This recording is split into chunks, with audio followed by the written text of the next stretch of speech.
Praise the Lord. கர்த்தரும் இரட்சகருமாகிய இயேசு கிறிஸ்துவின் இனிய நாமத்தினாலே உங்களுக்கு நன்பின் வாழ்த்துக்கள். இந்த புதிய நாளை காண செய்த தேவனுக்கு ஸ்தோத்திரம் உண்டாவதாக. கர்த்தருடைய கிருபை உங்கள் அனைவரையும் சூழ்ந்து கொள்வதாக.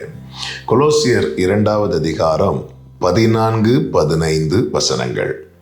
நமக்கு எதிரிடையாகவும் கட்டளைகளால் நமக்கு விரோதமாகவும் இருந்த கையெழுத்தை குலைத்து அதை நடுவில் இராதபடிக்கு எடுத்து சிலுவையின் மேல் ஆணி அடித்து துரைத்தனங்களையும் அதிகாரங்களையும் உரிந்து கொண்டு வெளியரங்கமான கோலமாக்கி அவைகளின் மேல் சிலுவையிலே வெற்றி சிறந்தார். கர்த்தருடைய பரிசுத்த நாமம் மகிமைப்படுவதாக.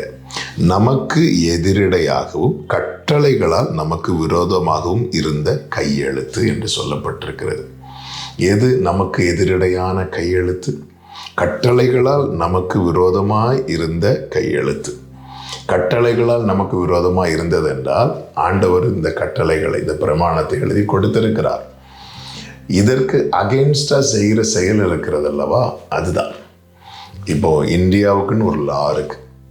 அந்த லா கொடுக்கப்பட்டது ஜனங்களை தண்டிக்கிறதற்கு அல்ல, ஜனங்களை ஒழுங்குபடுத்துவதற்கு. இந்தியாவுக்கு என்ன சட்டம் இருக்கிறதோ அதுக்கு உட்பட்டு வாழ்வதற்கு. இப்போ அதுக்கு அகெயின்ஸ்டா செய்கிற செயல் தான் குற்றமாக கணக்கிடப்படுகிறது, குற்றமாக பதிவு செய்யப்படுகிறது. இப்படி குற்றமாக பதிவு செய்யப்படுகிறது தான் கோர்ட்டுக்கு போகுது. கோர்ட்டுக்கு போகும்போது இந்த செக்ஷன் கீழே இவங்க இந்த கிரைம் பண்ணியிருக்கிறாங்க, இந்த லாபம் மீறி இருக்கிறாங்க, இதுக்கு அகெயின்ஸ்டான செயல், சட்டத்துக்கு அகெயின்ஸ்டான கிரியை இருக்கிறது அல்லவா, இதுதான் தவறு, இதுதான் பாவம். ஆமென். இந்த கையெழுத்தை யார் கொண்டு போவா அப்படின்னா பிசாசானவன். நமக்கு எதிரடையாக பிசாசினுடைய பெரிய தந்திரம் என்ன தெரியுமா?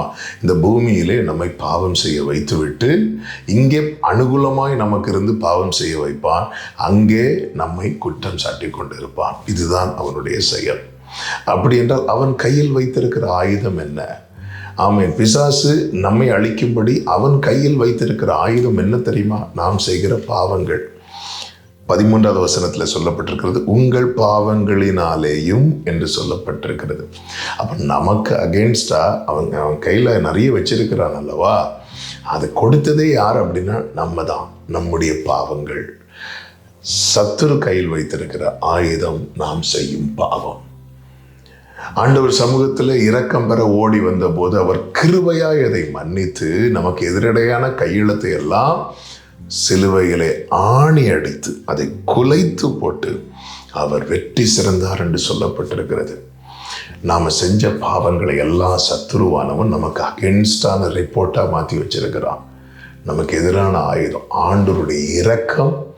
ஆமென். நம்ம எப்பொழுது இயேசுவண்டை வந்து அவரிடத்தில் நம் பாவங்களை அறிக்கையிட்டு அவரை ஏற்றுக்கொண்டோமோ, மன்னிப்புக்காக தேவ பாதத்தை பிடித்து கெஞ்சினோமோ, அவருடைய இரக்கம் அது எல்லாவற்றையும் குலைத்து போட்டது. எனவே ஒரு தேவ பிள்ளை மனதில் வைத்திருக்க வேண்டும். இயேசுவுக்குள்ள ஒருவன் வரும்போது அவன் முழுவதுமாய் கழுவப்படுகிறான். அவன் முன் செய்த பாவங்களை அவன் மன்னிக்கப்படுகிறான்.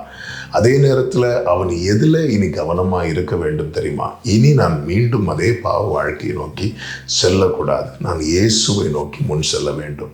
அதுதான் எபிரேயர் 12:1 சொல்லப்பட்டிருக்கிறது, எல்லா நெருங்கி நிற்கிற பாவத்தையும் தள்ளிவிட்டு விசுவாசத்தை துவக்குகிறவரும் அதை முடிக்கிறவருமாக இருக்கிற இயேசுவை நோக்கி. இதுதான் நம்முடைய லைஃபாக இருக்கணும்.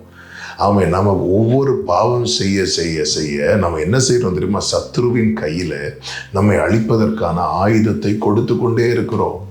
இந்த ஒரு செயல் வராதபடி ஒரு தேவ பிள்ளை ஜாக்கிரதையோடு, எச்சரிப்போடு, வெளிப்போடு செயல்பட ஒப்பு கொடுப்போம். அவருடைய கிருபையும் அவருடைய வசனத்தையும் அவருடைய ஆவியையும் சார்ந்து நிற்போம். கர்த்தர் நம்மை நடத்துவார். ஜெபிக்கலாமா?